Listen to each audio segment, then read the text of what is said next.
many of us want to have a beautiful marriage? This is the last thing I'm saying. How many of us want to get married and be in love and have a beautiful marriage where you really love your husband? How many of us?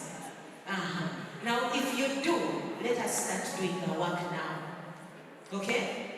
Let me tell you the truth. These boys that are experimenting on you, even when you say, it's nothing serious, I was just trying out, even if the relationship lasts for 2 weeks, they take something from you. Whether you like it or not, there is never anyone who it was just a fling. For girls, that is just how we are, that is how God created us. Someone will always, it's always about a heart. However modern you are. So John comes, and you were not very serious. Then Matthew comes. Then Musa shows up. Then Isma. Then Songo. Then there is some son or somewhere 𝒄𝒂𝒓-𝒂𝒂𝒂𝒊𝒐𝒏, but even for 𝒄𝒂𝒓-𝒂𝒂𝒂𝒊𝒐𝒏, there is also still something. Then another one, and another one. And finally you're walking down the aisle, and what do you have left? This is your heart. Do you know how difficult it is to build a good marriage when your heart is, this is what is remaining? So when we tell you to wait, there is something to wait for. Guys, love is beautiful.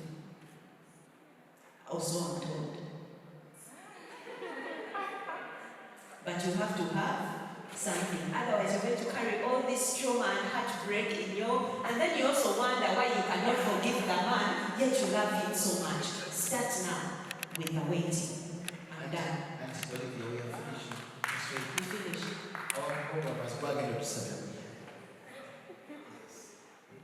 Wow, that is so good. I would like, as we conclude, could we have a teenager just in 1 minute, just summarize as the rest of us standing up, I think, because of time. The closing, Coach Purity, we have to give that, actually that's her, she's the teenager.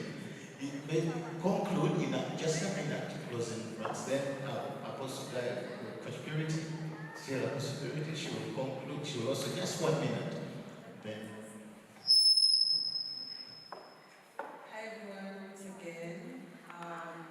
Honestly, this has been an amazing session. I've enjoyed being here.